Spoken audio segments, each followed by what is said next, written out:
ആശ്വാസം നേടാം. ഹൃത്തിനുള്ളിൽ ജീവൻ നൽകും വചനം, തിരുവചനം. പ്രിയപ്പെട്ട ദൈവമക്കളെ, ഷാലോം ടെലിവിഷനിലൂടെ ദൈവത്തിൻ്റെ തിരുവചനം ശ്രവിക്കുന്ന നിങ്ങളെല്ലാവരെയും ദൈവം സമൃദ്ധമായി അനുഗ്രഹിക്കട്ടെ എന്ന് പ്രാർത്ഥിക്കുന്നു. ഞാനിന്ന് നിങ്ങളുമായി പങ്കുവയ്ക്കുന്നത് ദൈവത്തിൻ്റെ പരിശുദ്ധാത്മാവിനെക്കുറിച്ചാണ്. പരിശുദ്ധാത്മാവ് വ്യക്തിയും ശക്തിയും ദൈവവുമാണ്. ത്രിയേക ദൈവത്തിലാണ് നാം വിശ്വസിക്കുക. ദൈവം ഏകനാണ്.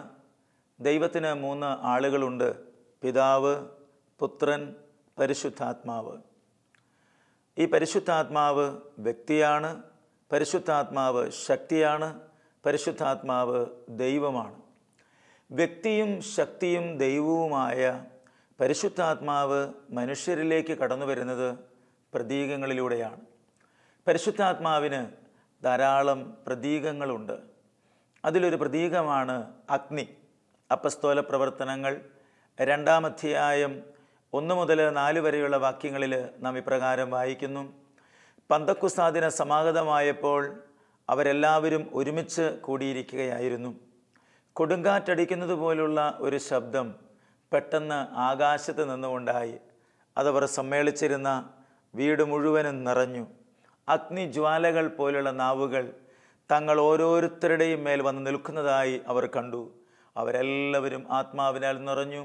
ആത്മാവ് കൊടുത്ത ഭാഷണവരമനുസരിച്ച് അവർ വിവിധ ഭാഷകളിൽ സംസാരിക്കാൻ തുടങ്ങി. അതെ പ്രിയപ്പെട്ട ദൈവമക്കളെ, സഹിയോൻ മാളിക മുറിയിൽ പരിശുദ്ധ അമ്മയോടൊപ്പം, പരിശുദ്ധ അമ്മയാണ് അവരെ എല്ലാവരെയും ഒരുമിച്ച് കൂട്ടിയിരുത്തുക. പരിശുദ്ധ അമ്മയ്ക്ക് അങ്ങനെ കൂട്ടിയിരുത്താനായിട്ട് ഉള്ളൊരു ശക്തിയുണ്ട്, അഭിഷേകമുണ്ട്. പരിശുദ്ധ അമ്മയ്ക്ക് ഈ ശക്തിയും അഭിഷേകവും എവിടുന്നാണ്? പരിശുദ്ധ അമ്മ പരിശുദ്ധാത്മാവിനാൽ നിറഞ്ഞ വ്യക്തിയാണ്. ഈശോയുടെ ജനനത്തിന് മുമ്പ് തന്നെ പരിശുദ്ധ അമ്മ പരിശുദ്ധാത്മാവിനാൽ നിറഞ്ഞു.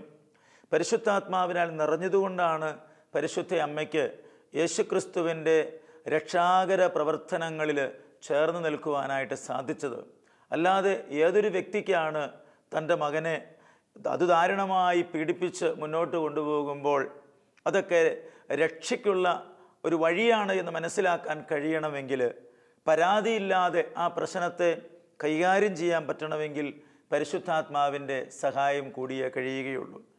അങ്ങനെ പരിശുദ്ധാത്മാവിൻ്റെ അഭിഷേകം പരിശുദ്ധ അമ്മയിൽ, യേശുക്രിസ്തു പരിശുദ്ധ അമ്മയിൽ ജനിക്കുന്നതിന് മുമ്പ് തന്നെ ഉണ്ട്. അത്യുന്നതൻ്റെ ശക്തി നിൻ്റെ മേൽ ആവസിക്കും എന്ന് ദൈവത്തിൻ്റെ ദൂതൻ സംസാരിക്കുന്നുണ്ട്. ലൂക്കായുടെ സുവിശേഷത്തിൻ്റെ 1-ാം അധ്യായം 35 മുതലുള്ള വാക്യങ്ങളിൽ നമ്മൾ വായിക്കുന്നുണ്ട്. അങ്ങനെ പരിശുദ്ധാത്മാവ് എല്ലാ കാര്യവും ചെയ്യും എന്ന ആഴമായ ബോധ്യത്തോടു കൂടിയാണ് പരിശുദ്ധ അമ്മ മുന്നോട്ട് പോകുന്നത്. അപ്പസ്തോലന്മാരിൽ ചിലർ യേശുവിനെ ഒറ്റുകൊടുക്കുകയും ചിലർ തള്ളിപ്പറയുകയും ചിലർ ഇട്ടേച്ചു പോവുകയും ചെയ്യുമ്പോഴും, കർത്താവ് കുരിശിൽ പിടഞ്ഞ് മരിച്ച് ഈ ലോകത്തിൽ നിന്ന് സ്വർഗത്തിലേക്ക് ഉയർത്തപ്പെട്ടപ്പോഴും അപ്പസ്തോലന്മാരെയെല്ലാം വിളിച്ചുകൂട്ടി മുറിക്കുള്ളിലിരുന്ന് പ്രാർത്ഥിക്കാൻ പഠിപ്പിക്കുന്നത്, ശീലിപ്പിക്കുന്നത്, അല്ലെങ്കിൽ അവർക്ക് ധൈര്യം പകർന്നു കൊടുത്തത് വാസ്തവത്തിൽ പരിശുദ്ധ അമ്മയാണ്. അങ്ങനെ സഹിയോൻ മാളിക മുറിയിൽ കാത്തിരുന്ന് പ്രാർത്ഥിച്ചുകൊണ്ടിരിക്കുമ്പോൾ അഗ്നി നാളങ്ങളായി പരിശുദ്ധാത്മാവ് കടന്നു വരികയാണ്. അഗ്നി ഒരു പ്രതീകമാണ്. ഈ അഗ്നി അവരുടെ മേൽ കടന്നു വന്ന് അവരുടെ സ്വഭാവത്തിന് കാതലായ മാറ്റമുണ്ടാവുകയാണ്. അവർ ഭയമുള്ളവരായിരുന്നു. വിശുദ്ധ പത്രോസ് അപ്പസ്തോലൻ പോലും പലപ്പോഴും തള്ളിപ്പറഞ്ഞിട്ടുണ്ട് കർത്താവിനെ. 1 വട്ടമല്ല 3 വട്ടം ഞാൻ അവനെ അറിയുകയില്ല എന്ന് 3 തവണ തള്ളിപ്പറയാൻ കാരണം വിശുദ്ധ പത്രോസ് അപ്പസ്തോലന് ഈശോയോട് താല്പര്യമില്ലാഞ്ഞിട്ടല്ല, സ്നേഹമില്ലാഞ്ഞിട്ടല്ല, മരണഭയമുണ്ടായിരുന്നു. ജീവിക്കാനായിട്ടുള്ള കൊതിയുണ്ടായിരുന്നു.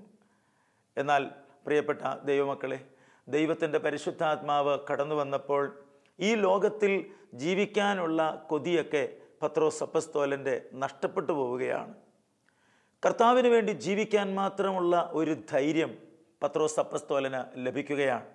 അതുകൊണ്ടാണല്ലോ പത്രോസ് അപ്പസ്തോലൻ തൻ്റെ അന്ത്യ നിമിഷങ്ങളിൽ പത്രോസിനെ കൊല്ലാൻ പിടിക്കുന്ന അവസരത്തിൽ നേരെ കുരിശിൽ തറച്ച് കൊല്ലാൻ തുടങ്ങുമ്പോൾ അപ്പസ്തോലൻ പറയുന്ന ഒരു വാക്കുണ്ട്, എന്നെ നേരെ കുരിശിൽ തറച്ച് കൊല്ലരുത്. എന്നെ തലകീഴായി കുരിശിൽ തറച്ചാൽ മതി. എനിക്കെൻ്റെ ഗുരുനാഥനെ പോലെ നേരെ കുരിശിൽ കിടന്ന് മരിക്കാനുള്ള യോഗ്യതയില്ല.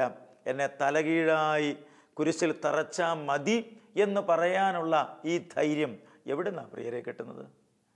എവിടുന്നാണ് ഈ ധൈര്യം കിട്ടുന്നത്? ഇത് പരിശുദ്ധാത്മാവ് നൽകുന്ന ധൈര്യമാണ്. നമ്മുടെ കർത്താവ് ഉയർത്തെഴുന്നേറ്റു എന്നതിൻ്റെ ഏറ്റവും വലിയ തെളിവ് വിശുദ്ധ പത്രോസ് അപ്പസ്തോലൻ്റെ ജീവിതം വിശുദ്ധ ബൈബിളിൽ നിന്ന് വായിച്ചാൽ മാത്രം മതി. ചില ആളുകളെങ്കിലും പറയുന്നുണ്ട് ഈശോ ഉയർത്തെഴുന്നേറ്റിട്ടില്ല എന്ന്. എന്നാൽ നമ്മുടെ കർത്താവ് ഉയർത്തെഴുന്നേറ്റു എന്നതിൻ്റെ ഏറ്റവും വലിയ തെളിവ് വിശുദ്ധ പത്രോസ് അപ്പസ്തോലൻ്റെ ജീവിതം തന്നെയാണ്. കർത്താവ് ഉയർത്തെഴുന്നേറ്റത് കണ്ടതുകൊണ്ട് മാത്രമാണ് പത്രോസ് അപ്പസ്തോലനൊക്കെ മരിക്കാനായിട്ട്, ക്രിസ്തുവിന് വേണ്ടി മരിക്കാൻ ധൈര്യം കിട്ടുന്നത്. അതുപോലെ അപ്പസ്തോലന്മാരെല്ലാം നാനാഭാഗങ്ങളിലേക്കും ധൈര്യപൂർവ്വം പോകാൻ കാരണം ഈ പരിശുദ്ധാത്മാവിൻ്റെ ശക്തിയും അഭിഷേകവുമാണ്. ഉയർത്തെഴുന്നേറ്റ കർത്താവിനെ അവർ കണ്ടു. ഉയർത്തെഴുന്നേറ്റ കർത്താവിനെ അവർ കണ്ടു എന്ന് മാത്രമല്ല, ആ കർത്താവ് സ്വർഗത്തിലേക്ക് പോകുന്നതും പരിശുദ്ധാത്മാവിൻ്റെ വരവിന് വേണ്ടി പിന്നീട് അവർ കാത്തിരിക്കുന്നതും, അങ്ങനെ ആത്മാവിൻ്റെ നിറവിൽ പത്രോസ് അപ്പസ്തോലൻ പ്രസംഗിക്കുന്നതുമൊക്കെ നമുക്ക് കാണാനായിട്ട് പറ്റും. സഹ്യോൻ മാളിക മുറിയിലിരുന്ന് അവർ പ്രാർത്ഥിച്ചപ്പോൾ അവരുടെ മേൽ ദൈവത്തിൻ്റെ ആത്മാവ് അഗ്നിനാളങ്ങളായി കടന്നു വന്നു കഴിഞ്ഞപ്പോൾ, പ്രിയപ്പെട്ട ദൈവമക്കളെ, പിന്നെ സംഭവിക്കുന്ന കാര്യം എന്താണ്? പേടിച്ച് വിറച്ച് മുറിക്കുള്ളിലായിരുന്നവർ പുറത്തേക്ക് ഇറങ്ങുകയാണ്. ബൈബിൾ പറയുന്നു, വിശുദ്ധ പത്രോസ് മറ്റ് 11 പേരോടൊപ്പം എഴുന്നേറ്റ് നിന്ന് പ്രസംഗിച്ചു എന്ന്. അങ്ങനെ പത്രോസ് അപ്പസ്തോലൻ പ്രസംഗിച്ചപ്പോൾ 3000 പേര് മാനസാന്തരപ്പെടുകയാണ്.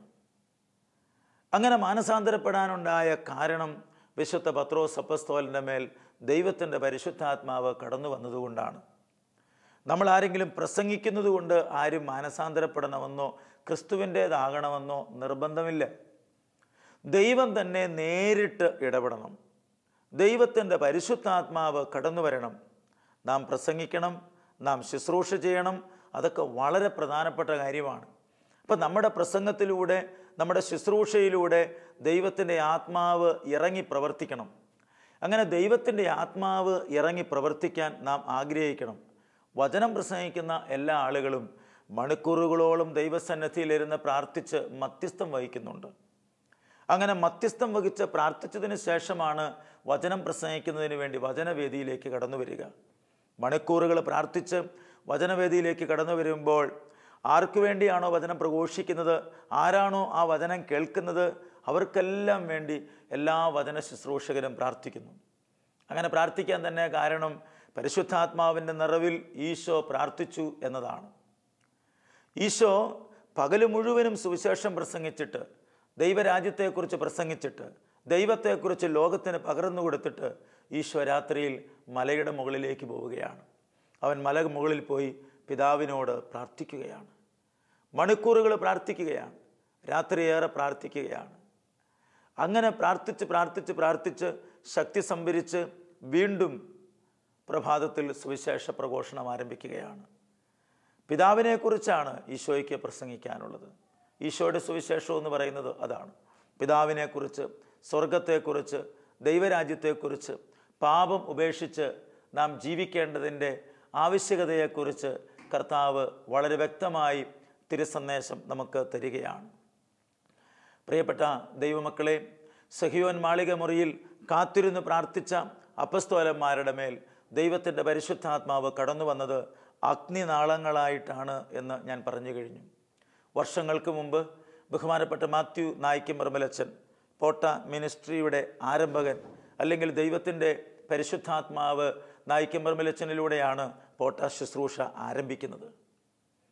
അങ്ങനെ വർഷങ്ങൾക്ക് മുമ്പ് മീനങ്ങാടിയിലുള്ള, വയനാട്ടിലുള്ള വിൻസെൻഷൻ സഭയുടെ ഒരാശ്രമത്തിൽ പ്രാർത്ഥിച്ചുകൊണ്ടിരിക്കുമ്പോൾ ഒരഗ്നിഗോളം കത്തി ഉരുണ്ടുരുണ്ട് അങ്ങ് അകലെ നിന്ന് ചെറുതായി വന്ന അഗ്നിഗോളം അടുത്തേക്ക് വലുതായി വന്ന് ശിരസിന് മുകളിൽ വന്ന് നിന്ന് ശരീരം മുഴുവനും ചുട്ടുപൊള്ളുന്ന ഒരനുഭവം. എന്തെന്നില്ലാത്ത ഒരാത്മീയ ആനന്ദത്തിലേക്ക്, ഒരാത്മീയ ലഹരിയിലേക്ക് വന്നു എന്ന് മാത്രമല്ല, സ്വന്തം ആത്മരക്ഷയ്ക്കും ലോകം മുഴുവനും വേണ്ടി പ്രാർത്ഥിക്കുവാനും പരിശുദ്ധാത്മാവ് അച്ഛനെ പ്രേരിപ്പിക്കുകയാണ്. അപ്പോൾ ദൈവത്തിൻ്റെ പരിശുദ്ധാത്മാവ് നമ്മുടെ മേൽ പ്രവർത്തിച്ചു തുടങ്ങിയാൽ സ്വന്തം ആത്മരക്ഷയ്ക്ക് വേണ്ടിയും മറ്റുള്ളവരുടെ ആത്മരക്ഷയ്ക്ക് വേണ്ടിയും പ്രാർത്ഥിക്കുവാനും പ്രവർത്തിക്കുവാനും നമുക്ക് സാധിക്കും. കുറേ നാളുകൾക്ക് മുമ്പ് ധ്യാനത്തിൽ പങ്കെടുത്ത ഒരു സഹോദരി, ഭർത്താവ് മദ്യപാനിയാണ്, കുടുംബത്തിൽ ബഹളമുണ്ടാക്കുന്നയാളാണ്. എന്നാൽ ദൈവത്തിൻ്റെ പരിശുദ്ധാത്മാവിനെ കിട്ടാൻ ആ സഹോദരി ആഗ്രഹിച്ചു. ഒരു ധ്യാനത്തിൽ പങ്കെടുത്തു, പരിശുദ്ധാത്മാവിൻ്റെ അഭിഷേകം പ്രാപിച്ചു. ഈ അഭിഷേകത്താൽ കറിക്കരിയുമ്പോഴും അടുക്കളയിൽ ജോലി ചെയ്യുമ്പോഴും മുറ്റമടിക്കുമ്പോഴുമൊക്കെ പരിശുദ്ധാത്മാവെ എന്നിൽ നിറയണമേ, പരിശുദ്ധാത്മാവെ എൻ്റെ ഭർത്താവിൽ നിറയണമേ എന്ന് പറഞ്ഞ് പ്രാർത്ഥിച്ചു കൊണ്ടേയിരുന്നു. അങ്ങനെ കുറേ പ്രാർത്ഥിച്ചു കഴിഞ്ഞപ്പോൾ കുടിയനായ ഭർത്താവിൻ്റെ മദ്യപാനശീലം തന്നെ മാറിപ്പോവുകയാണ്. കാരണം ഭർത്താവ് വീട്ടിൽ നിന്ന് ഇറങ്ങിപ്പോകുമ്പോൾ ഭാര്യ ആ മുറിക്കകത്തൂടെ നടന്ന് ഭർത്താവ് തന്നെ വേദനിപ്പിക്കുന്നതോ തന്നെ പീഡിപ്പിക്കുന്നതോ തന്നെ ഉപദ്രവിക്കുന്നതോ വീണ്ടും ആവർത്തിച്ച് പറഞ്ഞ് നിരാശപ്പെടുകയല്ല ആ ഭാര്യ ചെയ്തത്. ഭാര്യ ലോകം മുഴുവന് വേണ്ടി പ്രാർത്ഥിച്ചുകൊണ്ടേയിരിക്കുന്നു. അപ്പോൾ ദൈവത്തിൻ്റെ പരിശുദ്ധാത്മാവ് കടന്നു വന്നു കഴിഞ്ഞപ്പോൾ ഭർത്താവിൻ്റെ രക്ഷ മാത്രമല്ല, ഈ ഭർത്താവിനെ പോലെയുള്ള ധാരാളം ഭർത്താക്കന്മാർ ഈ ലോകത്തിലുണ്ട്. ഈ ഭർത്താക്കന്മാരെ പോലെ പ്രവർത്തിക്കുന്ന ഒത്തിരി വ്യക്തികൾ ഭാര്യമാരുടെ സമാധാനം കെടുത്തുന്നുണ്ട്. അനേകം കുടുംബങ്ങൾ വഴിയാധാരമായി തീരുന്നുണ്ട്. അപ്പോൾ ഈ സഹോദരി മധ്യസ്ഥ പ്രാർത്ഥന നടത്താനായിട്ട് തുടങ്ങിക്കഴിഞ്ഞു. പരിശുദ്ധാത്മാവ് ഉള്ളിലേക്ക് വന്നു കഴിയുമ്പോൾ മറ്റുള്ളവർക്ക് വേണ്ടി പ്രാർത്ഥിക്കാനായിട്ടുള്ള ഒരു ദാഹം നമ്മുടെ ഉള്ളിലുണ്ടാവുകയാണ്. നമ്മൾ പ്രാർത്ഥിച്ചു തുടങ്ങുകയാണ്. അപ്പോൾ കാത്തിരുന്ന് പ്രാർത്ഥിക്കുന്നു. വാസ്തവത്തിൽ പരിശുദ്ധ അമ്മ ഈ അപ്പസ്തോലന്മാരൊക്കെ ഒരു പ്രതികൂലമായ സാഹചര്യത്തിൽ എങ്ങനെ മുന്നോട്ട് പോകണം എന്നറിയാൻ പാടില്ലാതെ രൂപമില്ലാതിരിക്കുന്ന ഒരവസ്ഥ, എങ്ങനെ മുന്നോട്ട് പോകും, രൂപമില്ലാത്ത ഒരവസ്ഥ. രൂപമില്ലാത്ത അവസ്ഥയ്ക്ക് രൂപം നൽകുന്നത് ദൈവത്തിൻ്റെ പരിശുദ്ധാത്മാവാണെന്ന് ഉൽപ്പത്തി പുസ്തകത്തിൻ്റെ 1-ാം അധ്യായത്തിൻ്റെ 1-ാം വാക്യത്തിൽ നമ്മളിങ്ങനെ വായിക്കുന്നുണ്ട്.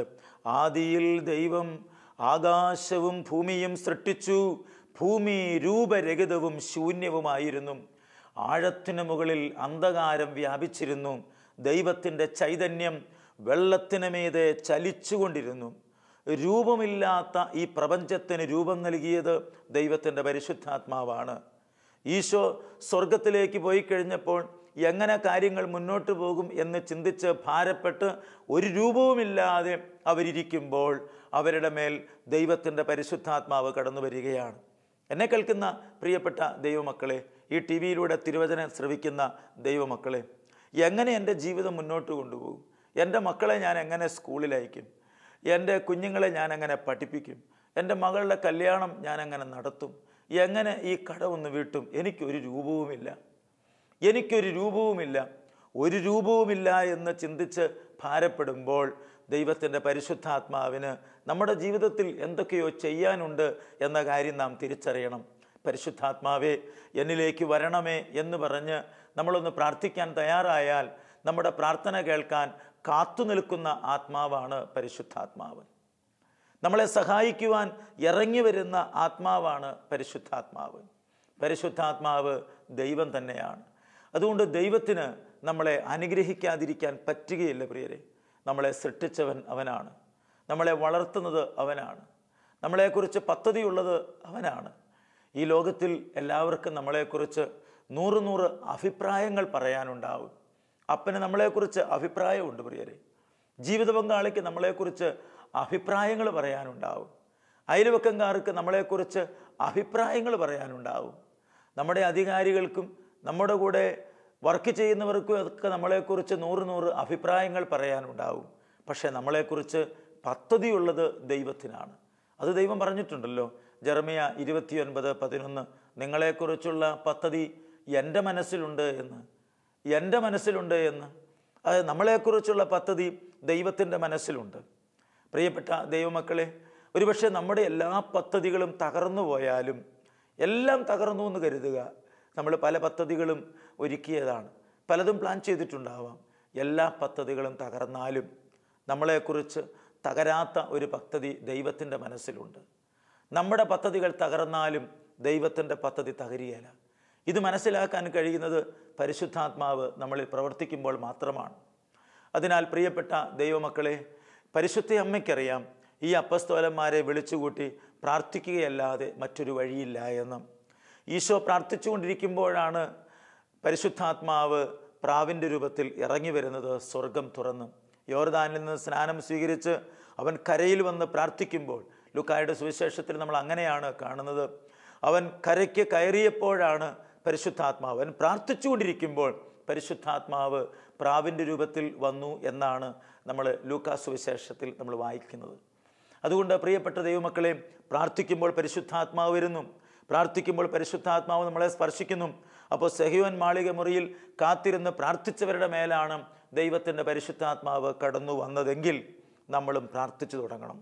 പ്രാർത്ഥിച്ചു തുടങ്ങിയാൽ ദൈവത്തിൻ്റെ പരിശുദ്ധാത്മാവ് നമ്മുടെ മേൽ കടന്നു വരും. അപ്പോൾ ഈ മാത്യുച്ചൻ്റെ മേൽ, നായിക്കമർമിലച്ചൻ്റെ മേൽ അന്ന് ആ കത്തിയെരിഞ്ഞ അഗ്നിഗോളം തമ്പുരാൻ്റെ വചനം ലോകം മുഴുവനും എത്തിക്കുന്ന പ്രവാചകനാക്കി നായിക്കമർമിലച്ചനെ മാറ്റി. എന്തിന്? പോട്ട മിനിസ്ട്രി എന്ന പേരിൽ ഒരു ശുശ്രൂഷയ്ക്ക് രൂപമുണ്ടാകാൻ കാരണമായി തീർന്നത് അന്ന് കത്തിയെരിഞ്ഞ അഗ്നിഗോളമാണ്. അതുമാത്രമല്ലോ, ലോകത്തിലേക്കും വെച്ച് ഏറ്റവും വലിയ ധ്യാനമന്ദിരമായി ഡിവൈൻ ധ്യാനമന്ദിരം ഉയരാൻ കാരണമായി തീർന്നു. എന്തുകൊണ്ടാണ് ലോകത്തിലേക്കും വെച്ച് ഏറ്റവും വലിയ ധ്യാനമന്ദിരമാണ് ഡിവൈൻ ധ്യാനമന്ദിരം എന്ന് ഞാൻ പറയുന്നത്? പ്രിയപ്പെട്ട ദൈവമക്കളെ, ലോകത്തിലൊരിടത്തും എല്ലാ ആഴ്ചകളിലും 7 ഭാഷകളിൽ ധ്യാനം നടക്കുന്ന ഡിവൈൻ ധ്യാനമന്ദിരം പോലെ മറ്റൊരു ധ്യാനമന്ദിരമില്ല. ഈ ധ്യാനമന്ദിരം ഈ കേരളത്തിൽ മലയാളികളുടെ ഇടയിലുണ്ടാകാൻ ഇടയായി തീർന്നില്ലേ? അതുമാത്രമോ, ഈ കേരളത്തിൽ തന്നെ 84ഓളം ധ്യാനമന്ദിരങ്ങളുണ്ട്. രജിസ്റ്റർ ചെയ്യപ്പെട്ടിരിക്കുന്ന 84ഓളം ധ്യാനമന്ദിരങ്ങളുണ്ട്. ഇത്രയും ധ്യാനമന്ദിരമുള്ള ഒരു സംസ്ഥാനം ലോകത്തിൽ ഒരിടത്തുമില്ല പ്രിയരെ. ഒരു രാജ്യത്തും ഇത്രയേറെ ധ്യാനമന്ദിരങ്ങളില്ല. ലോകത്തിൽ ഏറ്റവും കൂടുതൽ ധ്യാനമന്ദിരങ്ങളുള്ള രാജ്യമാണ് ഇന്ത്യ. ഇത്രയും ധ്യാനമന്ദിരങ്ങൾ പോലും ലോകത്തിൽ ഒരിടത്തുമില്ല. ഇതൊക്കെ പരിശുദ്ധാത്മാവിൻ്റെ പ്രവൃത്തിയാണ്, പരിശുദ്ധാത്മാവിൻ്റെ പ്രവർത്തനമാണിത്. ഇന്ന് അനേകം ആളുകൾക്ക് ദൈവത്തെ സ്വന്തമാക്കാൻ, അത് ഏതു മതത്തിൽപ്പെട്ട വ്യക്തികൾക്കും ദൈവത്തെ സ്വന്തമാക്കാൻ സാധിക്കുന്നു. പരിശുദ്ധാത്മാവിൻ്റെ ഒരു പ്രവൃത്തി അതാണ്. ദൈവത്തിൻ്റെ ആത്മാവ് കടന്നു വരുമ്പോൾ എല്ലാവർക്കും ഈ ആത്മാവിനെ ലഭിക്കുന്നു എന്നത് വളരെ പ്രധാനപ്പെട്ട ഒരു കാര്യമാണ്. അപ്പോൾ ഞാൻ പറഞ്ഞു വരുന്ന ഏറ്റവും പ്രധാനപ്പെട്ട പോയിൻ്റ് ഇതാണ്: ദൈവത്തിൻ്റെ പരിശുദ്ധാത്മാവ് പ്രതീകങ്ങളിലൂടെ മനുഷ്യരിലേക്ക് കടന്നു വരുന്നു. അഗ്നി ഒരു പ്രതീകമാണ് എന്ന് ഞാൻ പറഞ്ഞു. അഗ്നി ഒരു ശക്തിയാണെന്ന് ഞാൻ സൂചിപ്പിച്ചു. ഈ അഗ്നി നമ്മുടെ മേൽ കടന്നു വന്നാൽ നമ്മുടെ ജീവിതത്തിന് മാറ്റമുണ്ടാകും എന്നാണ് ഞാൻ പറഞ്ഞുകൊണ്ടിരിക്കുന്നത്. ഒരു സംഭവം ഞാൻ ഓർക്കുകയാണ്. ഒരു സഹോദരി വാ തുറക്കുന്നത് 2 കാര്യത്തിന് മാത്രമാണെന്നാണ് നാട്ടുകാരും വീട്ടുകാരും ഒക്കെ പറയുന്നത്. ഒന്ന്, തെറി പറയാനും പിന്നെ ഭക്ഷണം കഴിക്കാനും. എന്ന് പറഞ്ഞാൽ എല്ലാ കാര്യത്തിനും ചീത്ത വാക്ക് പറയും. വാ തുറന്നാൽ ചീത്ത പറയുന്ന സ്വഭാവമാണ്. അങ്ങനെ തെറി പറയുന്ന സ്വഭാവമുള്ള ഈ അമ്മച്ചിയുടെ അരികിലേക്ക് ഞാനൊരു വചനോത്സവം മാസികയുമായി കടന്നു ചെല്ലുകയാണ്. ഈ മാസിക കൊടുത്തപ്പോൾ ആ ചേട്ടത്തി ആ മാസികയൊന്ന് മറിച്ചു നോക്കി. ചേട്ടത്തിക്ക് ആ മാസികകൾ ഇഷ്ടമില്ല. ചേട്ടത്തിക്ക് ചില സിനിമാ മാസികകളൊക്കെയാണ് ഇഷ്ടമുള്ളത്. ചേട്ടത്തിക്ക് ഇഷ്ടപ്പെടാത്ത മാസിക ആയതുകൊണ്ട് ആ മാസിക ചുരുട്ടി എനിക്കൊട്ടൊരേറെ. കൂട്ടത്തിലൊരു 3-4 തെറിയും. ഞാൻ ഈ തെറിയൊക്കെ കേട്ട് വിഷമിച്ച് അവിടെ നിൽക്കുകയാണ്. അങ്ങനെ നിൽക്കുമ്പോൾ അകത്തെ മുറിയിൽ നിന്ന് ഭർത്താവ് പുറത്തേക്ക് ഇറങ്ങി വന്നിട്ട് പറയുകയാണ്, എൻ്റെ മോനെ വിഷമിക്കണ്ട, കല്യാണം കഴിഞ്ഞ നാൾ മുതൽ ഞാനിത് കേട്ട് ഇത് തെറിയല്ലാത്തതുപോലെ ആയിട്ടുണ്ടെന്ന്. ഞാൻ പറഞ്ഞു, എനിക്കിത് വല്ലാത്ത പ്രയാസമായിരിക്കുന്നു. അത് നീ ആദ്യം കേട്ടതുകൊണ്ടാണ്. അന്നെനിക്ക് 19 വയസ്സ് പ്രായം കഴിഞ്ഞതേ ഉള്ളൂ. ടീനേജ് എന്ന് വേണേൽ പറയാം. ടീനേജിൽ ആരെങ്കിലും ആരുടെയെങ്കിലും ചീത്ത കേൾക്കുമോ? പേരൻസ് പറഞ്ഞാൽ പോലും അവരെ കേൾക്കാൻ താല്പര്യമില്ലാത്തൊരു കാലഘട്ടമാണ് ഈ ടീനേജ് കാലഘട്ടം. ടീനേജ് കാലഘട്ടത്തിൽ പേരൻസിനേക്കാൾ കൂടുതൽ അറിവ് ടീനേജിലുള്ളവർക്കുണ്ടെന്നൊരു തോന്നലുണ്ട്. മറ്റുള്ളവരുടെ ഉപദേശങ്ങൾ സ്വീകരിക്കാൻ ബുദ്ധിമുട്ടുള്ള, മറ്റുള്ളവരുടെ വഴക്ക് കേൾക്കാൻ താല്പര്യമില്ലാത്ത ഒരു കാലഘട്ടമാണ്. ഏതായാലും പക്ഷെ പരിശുദ്ധാത്മാവിൻ്റെ ഒരു ശക്തി എന്നിലുണ്ടായിരുന്നത് കൊണ്ട് ഞാനിങ്ങനെ തീരുമാനിച്ചു, എന്തായാലും ഞാനിവിടെ നിന്ന് മുന്നോട്ട് പോവുകയാണ്.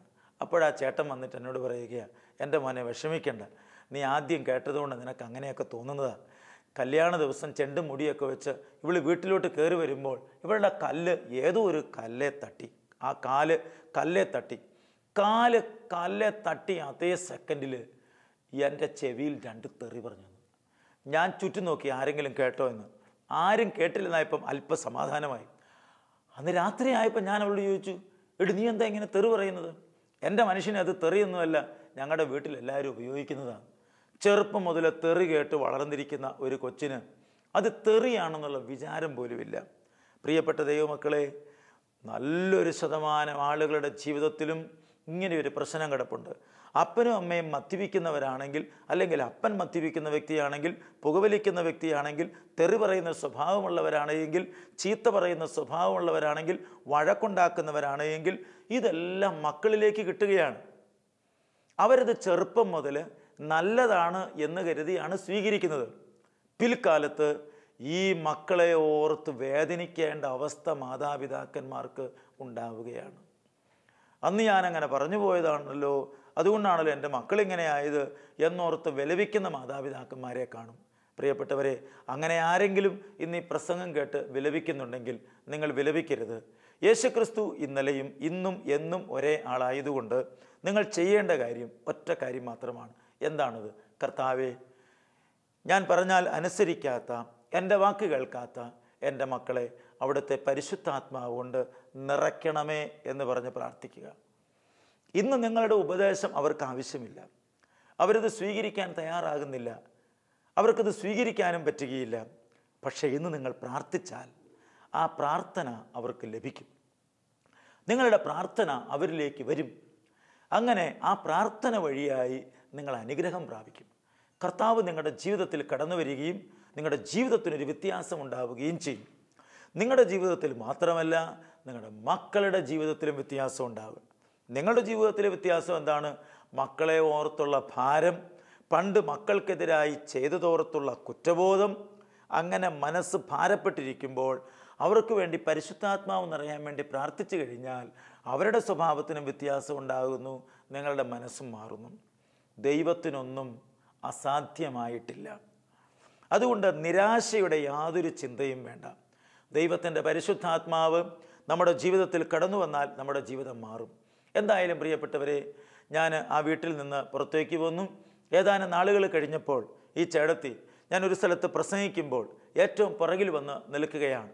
ആ സഹോദരി ഇങ്ങനെ പ്രാർത്ഥിച്ചു, പരിശുദ്ധാത്മാവെ എന്നിൽ വന്ന് നിറയണമേ. വാ തുറന്നാൽ തെറി മാത്രമാണ് പുറത്തോട്ട് വരുന്നത്, എന്നാലും പരിശുദ്ധാത്മാവെ എന്നിലേക്ക് വരണമേ.